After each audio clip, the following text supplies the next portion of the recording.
Hi, welcome to the Ruby and Pearls Knitting Podcast. My name is Leah. I'm coming to you from West Wales in the UK, where I live with my partner and our two dogs, Ruby and Pearl. You are joining me today for a new episode, and I can't remember which number, so I'll put it on screen because it's been a little while. As I mentioned in last episode, I decided I was only going to film if I had a finished object, and I think that might be a bit of a bad plan because a week after last episode I had no finished objects. I couldn't film, and I couldn't film the following couple of weeks because I had lots of appointments, and so it has actually been nearly 4 weeks, and unfortunately because it's been so long I actually have so many new whips. I don't think you've seen a single one of my whips or finished objects before, which is a little bit, I don't know, it makes for some slightly inconsistent viewing in my opinion. So we're just going to roll with it. But yeah, I've just realised that I have one finished object that is downstairs, and I cannot be bothered to go downstairs now.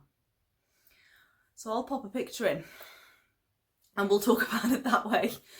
I was privileged enough to test knit the Jaques scarf by Laura Penrose, and I knit mine in Katia Silky Lace, which is a fingering weight merino silk blend that I held double, and my blue colour is Yarnsmith's Merino DK.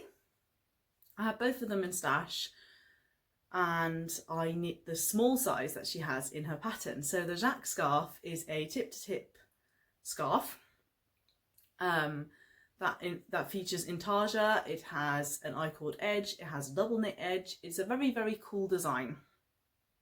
I really enjoy the design. I enjoy the finished item. Unfortunately, I did not enjoy knitting it, and it is absolutely not a reflection on the pattern at all. I think what I discovered is that I don't enjoy intarsia, especially if it's on a very short amount of stitches.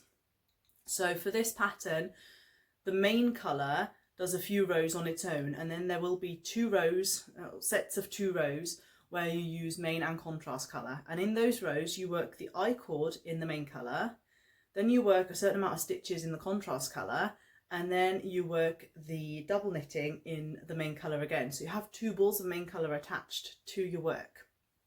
And especially at the start of the scarf, the contrast colour bit is only a few stitches wide, so you're constantly switching and swapping balls, and I've discovered I really don't enjoy that. The flow of it is not for me. It is a very cool pattern, and it's fantastically written to use up singular balls of DK weight yarn that you might have, but it's just not for me. But I'm glad I gave it a go, and I now know intarsia, not my cup of tea. I've just realised I forgot to tell you what I'm wearing.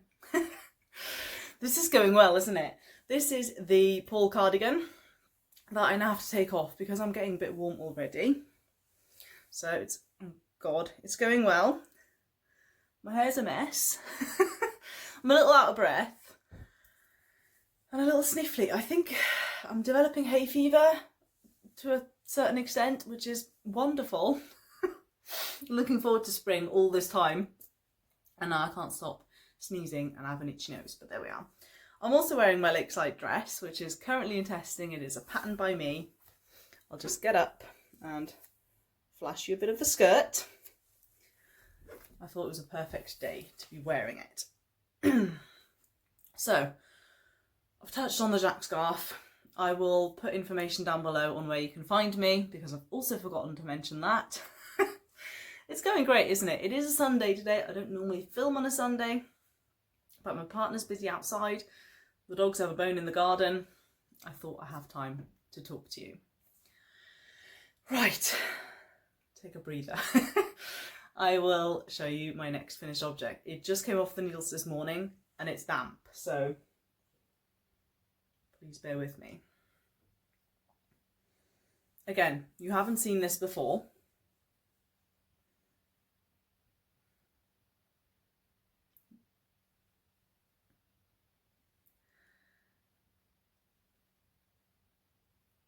This is the Harbour vest by Journey Through Yarn, lovely Rebecca. She also has a podcast. She's really nice to listen to, especially if you enjoy a Scottish accent. And I saw this design up for testing, and I love these cables that she's made. They're sort of inspired by ropes, she said, which I think is very accurate. And as you can see, I cast it on and I cast it off since we last filmed. So this has only been on the needles for about a week, but it was a very, very, very quick knit. This is knit, well, I knit mine in Rico Design Soft Alpaca, which is a acrylic alpaca wool blend, and you can definitely see the halo from the alpaca. If you look at the fuzz there, it really came out in the wash. It is a top-down sort of worsted weight pattern featuring these really big cables and some lovely double moss stitch. And I can't wait for it to be dry to wear it, because I think it's going to be such a lovely layering piece. I'm going to pop it over here. So as I said, that is a test knit. It's currently in testing. I think it will be out maybe end of April, maybe beginning of May. Not 100% sure. But I saw this pattern, had to apply, already finished it. Don't really know what else to say about it. I knit it on 4mm needles. I'm going through this really quick, aren't I? Anyway, really, really pleased with that pattern. It worked out really well. And I am now ready to show you my third and final finished object. I will get another coat hanger just so I can show you this a little bit better. Right, I'm not sure how well I can show this, so I might have to pop it on so that I can show you better. Yeah, we'll put it on for the sake of the video, even though I'm a bit warm. This is the Roadtrip shacket by Maya Deglon. She is Maya Tinks on all social media, Ravelry, Instagram, YouTube. She has probably my favourite knitting podcast. If you want to have a giggle whilst watching knitting content, I would highly recommend that you watch Maya.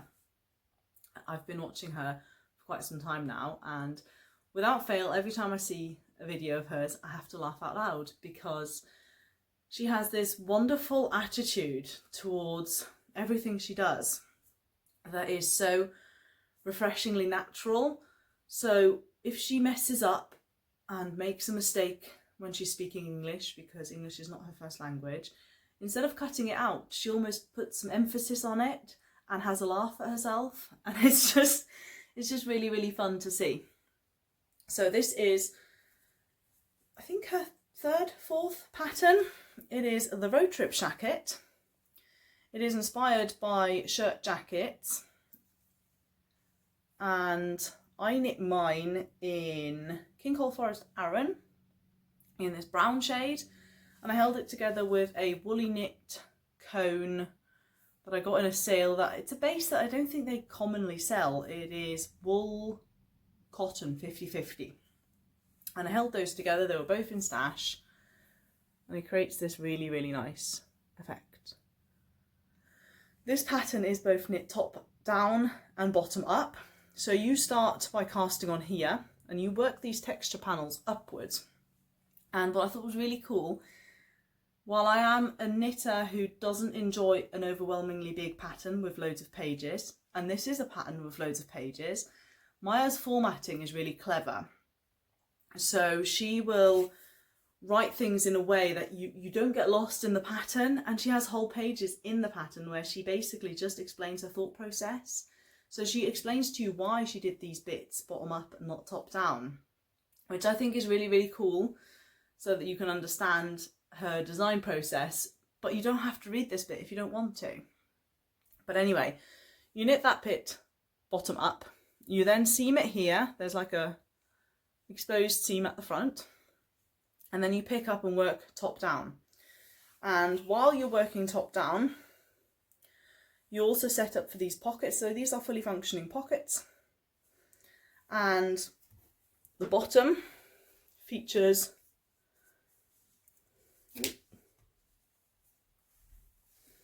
this lovely curved hem. I'll pop a picture in as well of me wearing this so you can see it a little bit better. And it has all these sort of shirt looking details like the cuffs and the collar and the button band, and it's just such a cool pattern. I would highly, highly, highly recommend that you knit it. And I made a really interesting observation, I think, when Maya first started teasing this pattern, because I have to be completely honest, while I found it quite interesting what she was working on, I wasn't drawn to this pattern whatsoever. And I wasn't drawn to test knitting it.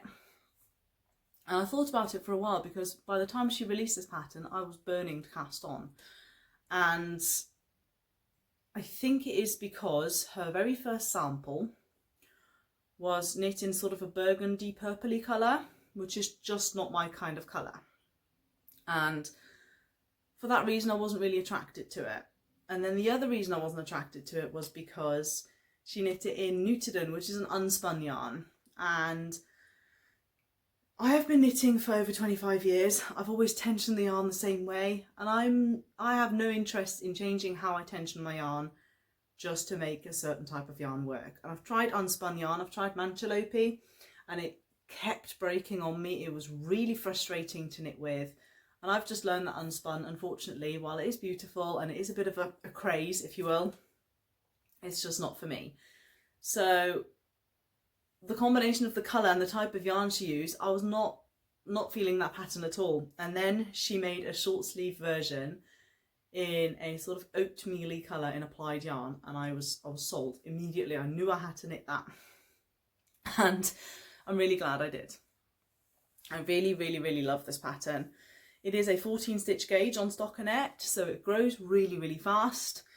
But I do find that that kind of gauge is quite hard on my hands, and this, I made it in quite a dense fabric, so it has given me a bit of repetitive strain, but I'm really, really happy with it. I'm going to take this off and we're going to talk about whips.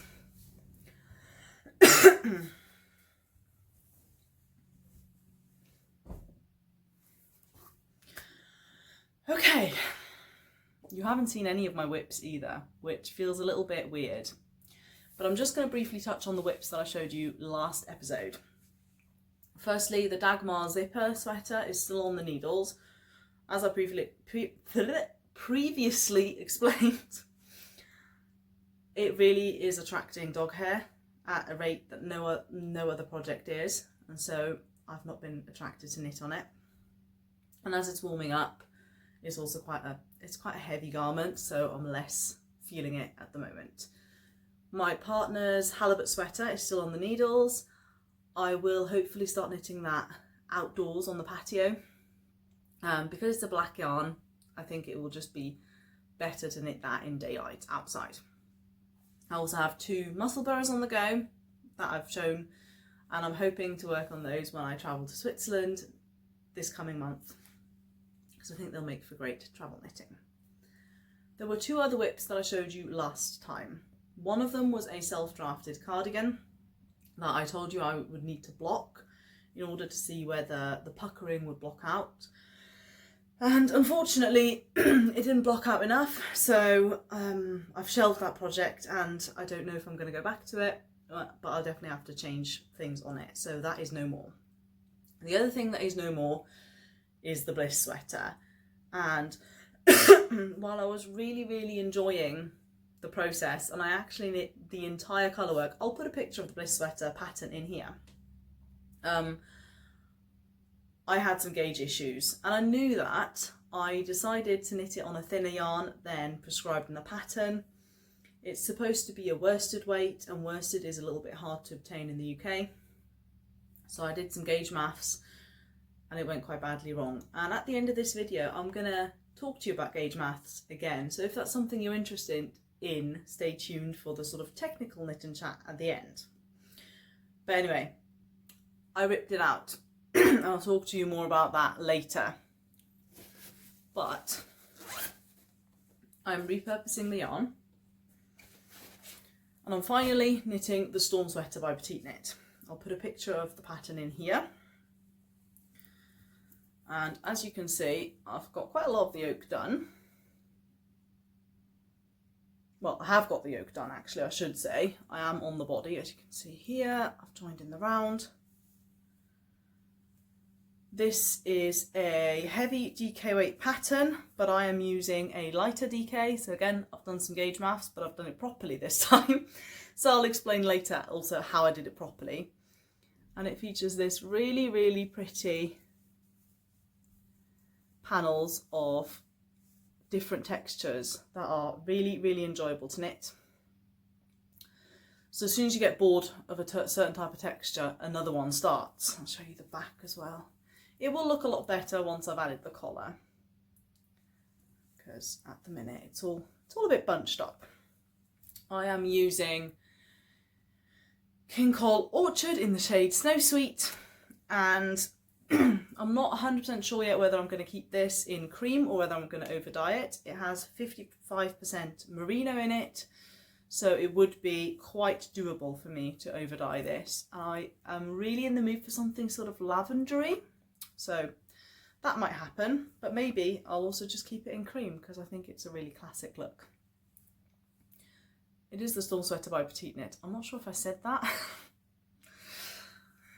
I'm a little bit rusty, as you can tell. But I've been eyeing this pattern up for a long time, and for some reason I just never cast it on. And so I thought it's finally time, and I've got yarn that has been something else that I needed to repurpose. The next whip that I would like to share with you is the Kaleidoscope sweater by Pope Vergara. I will put a picture of the sweater in here. I am knitting mine in Adriafil Duo, and this has been shelved a little bit. Oh, it's falling apart. There we go.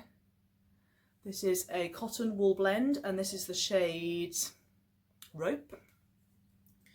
I had to shelve it for a bit because I had this yarn in stash and I thought it was very hard to figure out what to do with it because I bought it for a specific pattern that I then never ended up knitting, and I had 700 meters of it ish, which is a very awkward quantity. And then this pattern came out and it required 700 meters for my size, and I should have really realised that that is quite unusual because I've never knit a DK8 sweater in 700 meters, and that's why it's been shelved, because I actually paused on it because I knew that I wasn't going to have enough yarn. Let me show you how stunning is this pattern. There we are. I'm going to hold this up a bit closer for you. So if you're not familiar with Pope Vergara's work, she is known for using a lot of beads in her patterns. And I've been thinking about knitting something from her in the past, but no specific pattern stood out for me more than another one until she started teasing this, and I knew as soon as she would release it I'd have to buy it. So this was an instant cast on, a bit like the Roadtrip shacket, and the reason it's not finished is because I ran out of yarn and I thought it was discontinued in this colour, and I just realised that this colour doesn't photograph very well. So what I was looking at online was the correct colour, and I have bought more, and it's a different dye lot, but I think it's similar enough for me to finish this. Because what is a bit strange is that she puts straight sleeves that have a gathered cuff in the pattern and also a tapered sleeve, but both of them require the same amount of yarn, and again 700 meters for a sort of size 2, size 3 DK weight full length sweater is just a bit low. Anyway, I've bought 240 meters more, so we will be okay. So this will hopefully be finished soon because it's so stunning. And as you can see, there are a lot of beads on this. So I would recommend, if you are a commonly monogamous knitter and you want to knit this, have another project on the side. Because when you're doing these rows here, almost every single stitch has a bead on it, and it can get a little bit tedious. If you've never worked with beads before, you might think, did you actually string all these beads onto your yarn before knitting with it? And that's absolutely not true. It's very easy working with beads. All you do is you knit to the point in the chart where it says to attach the bead. You then use a teeny tiny crochet hook. We're talking 0.5 to 0.75 mil. You can barely see the hook. You pop the bead in question onto the hook, then you lift the stitch off the left needle onto the hook, you pull it carefully with the tiny hook through the bead, you pop it back on the left needle, and then you knit that stitch. And that's it. It's very easy, it's just time consuming. I think I'm working this on 4.5mm needles for a slightly looser DK gauge. This pattern is written for DK and fingering weight, so you can do either. And yeah, really excited to have this. I'm excited to have some more dressy things in my wardrobe. My last whip has been on a bit of a journey. Apologies for all my coughing. I'm not sure why, but whenever I film, suddenly I have to cough. I promise I'm fine. Now, this whip has been on a journey, and I'll explain to you why. I am using Peter Pan. I can't remember the name of it. I'll have to pop it on screen. This is a blown yarn that sort of mimics a mohair effect, if you will, which is very cool. But it is cotton tencel acrylic, so you can chuck it in the washing machine as well, which is also very cool. And I bought this a while ago, and I started knitting the Pride and Pearls cardigan by Kutovakika, which is blowing out. Let me show you like this. Oh goodness, there we are. I'll show you the back as well, because this is absolutely gorgeous. There we go. It has these beautiful cables and these bobble rows, and yeah, lots and lots of texture. Now, I cast this on over a year ago, and I didn't dislike the pattern. The yarn is a little bit sticky, so it is not the most flowy thing to knit on. And I think a different pattern grabbed my attention more, so I started knitting on that. And then I do what I always do, which is cast on loads of things, then feel overwhelmed by how many things I have. And then I decide to rip some needles out of things and frog things just to feel better. Not because I don't like the pattern, not because I don't want the finished item. I will put a picture of the actual finished cardigan in as well. And that's what happened to this one. I was just overwhelmed. I pulled the needles out, and I know I could just shelve things to come back later, but I still feel overwhelmed by those things unless they're sort of seasonal. So at the end of summer, I might shelve a few things for the next summer. I have to at least pull the needles out, and then I feel better about the project. So it feels frogged. Does that make sense? I didn't frog this at the time because it's very sticky and very hard to frog. And lately I've been craving a more fitted, very minimal cardigan that I can throw on with anything. And I found a pattern that I liked, and I suddenly remembered I had this yarn. And I'm glad I did what I did. I didn't just knit with the yarn that I still had in balls and then face the problem later. I thought, no, I'm going to frog this first, and then I'm going to start the new cardigan. And I frogged about 3 or 4 rows and quickly discovered this is not going to happen. It's sticky, as I mentioned, but the bobbles are the worst part. And there are a lot of bobbles on this pattern, and they are extremely hard to frog. So I started looking at this cardigan again, and I thought, why didn't I just finish this in the first place? It's so beautiful. So I'm now on the twisted rib, which is extremely long in the pattern. I think I've done about half of what I'm supposed to do, and I might shorten it a bit because it's my knitting and I'll do what I want. But I'm just forcing myself to do a couple of rows of twisted rib every day at the moment. And this is absolutely stunning, and it's so lightweight, and it's going to be so nice as a more dressy piece. And I can't wait to wear it. So instead of knitting my minimalist cardigan that I wanted to, I'm knitting something quite maximalist. There we are. I can't wait to have this finished.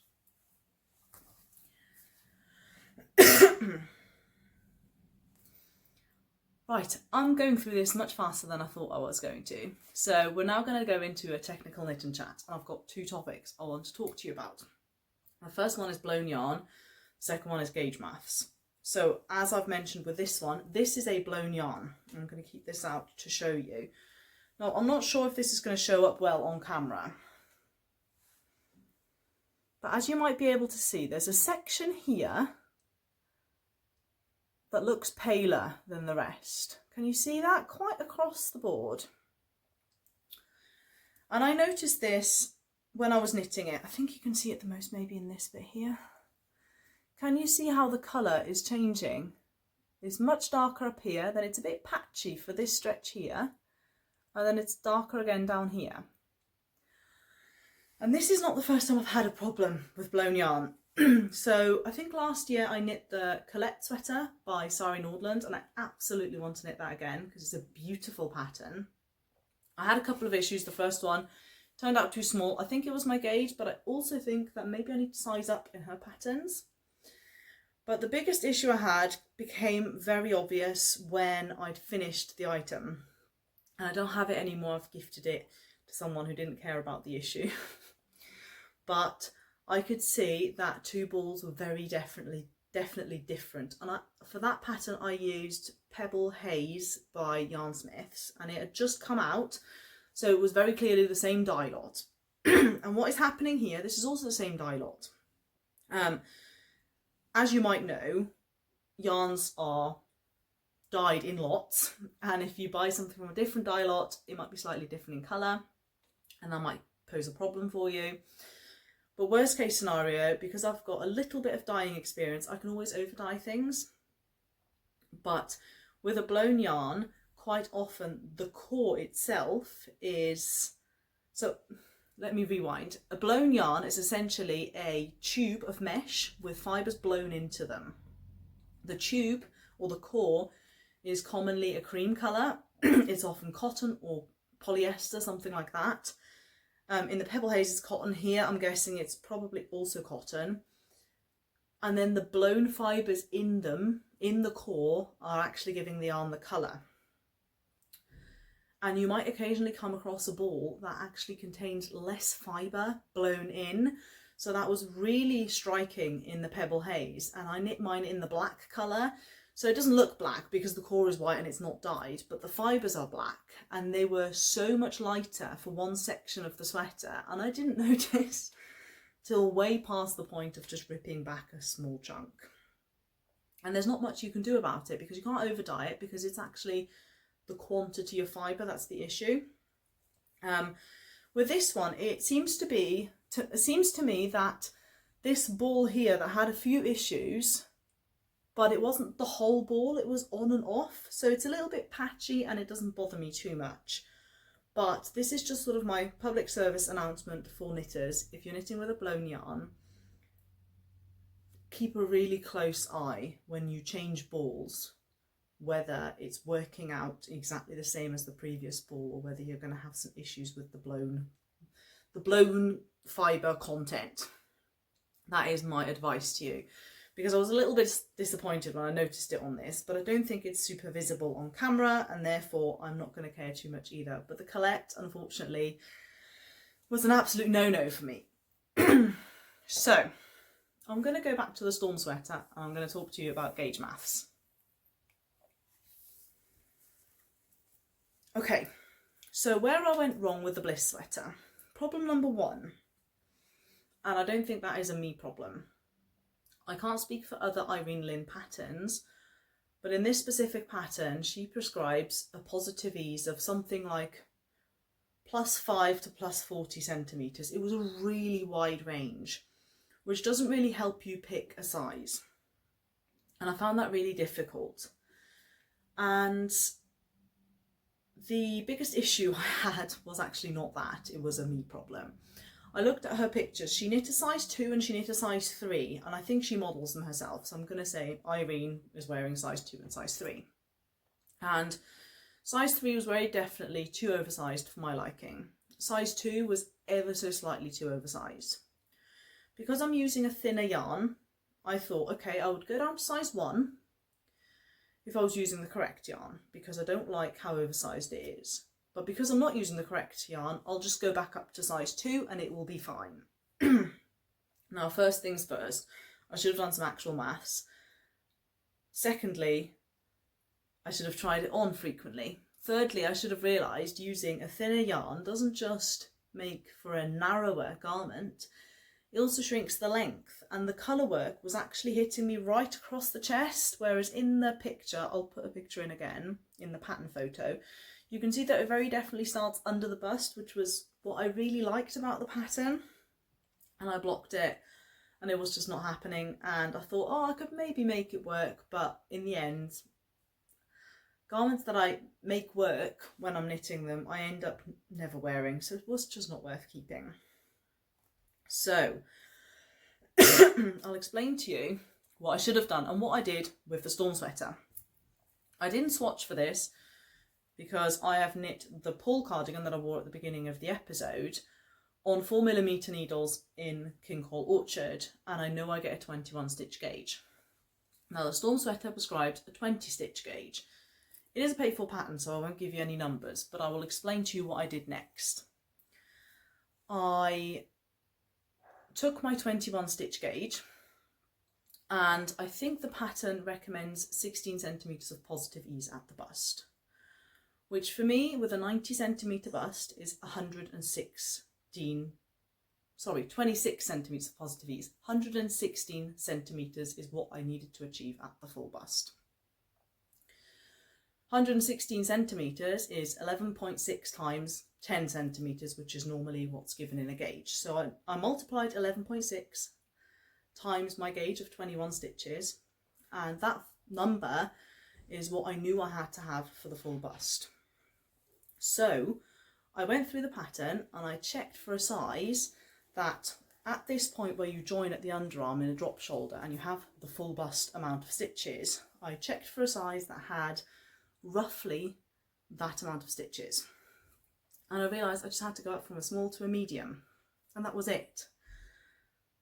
I think that is a really helpful thing you can do in order to change the yarn ever so slightly. I wouldn't recommend, if you take your gauge and you do these maths and you figure out that you have to go up 2 or 3 sizes or down 2 or 3 sizes, you might have issues with yoke depths and other measurements in the garment, so I wouldn't recommend that. But going up or down 1 size in order to get a fabric that you like or use a yarn that you have in stash, I think is really helpful.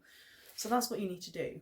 Figure out how much ease you want at the full bust, add that to your full bust, multiply that with the gauge that you know you're going to get with your yarn, and find a size that at the full bust, be that if it's a raglan, it'll be after the sleeve split. If it's a drop shoulder, it'll be when you join in the round.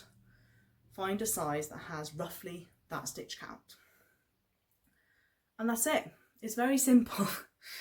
And I just really failed with the bliss sweater, and I'm kicking myself a little bit because I really wanted that garment, but I could reknit it again, I could try again in this yarn and actually do the maths properly, probably knit a size 3 instead of a size 2, but I kind of lost interest and didn't really want to do it again because there was quite a bit of 3 colour work, which was a little bit tedious to knit. So unfortunately I won't be able to show you a video of how I do that, like I said I might be doing, because the pattern is no more. Okay, so I just want to briefly touch on knitting plans for the near future. Obviously I have these 3 whips and I would like to finish all 3 of them. Maybe by next video, you know, or make progress on all of them at least by next video. I have also ordered yarn to knit myself a second shift cowl by Andrea Mowry. I've knit this before in Shopple edition 3, but I knit it in colours that my local yarn shop had in stock, and it was a little bit too colourful for my liking, so I passed that on to my mum, and I recently saw a picture of one that's sort of blue and sandy orangey yellow colours, and it's really gorgeous, and I ordered that exact yarn and that's on its way to me. So that's a very immediate knitting plan. Other than that, I'm hoping to work on these things that I have on the go so that I don't have a vast number of whips when I go on holiday, which will be in about 3.5 weeks. So I hope to film again before then. I hope you enjoyed this video. I'm sorry if it was a little bit chaotic. It's been a little while. And I will definitely think about making some other content for you sometime soon as well.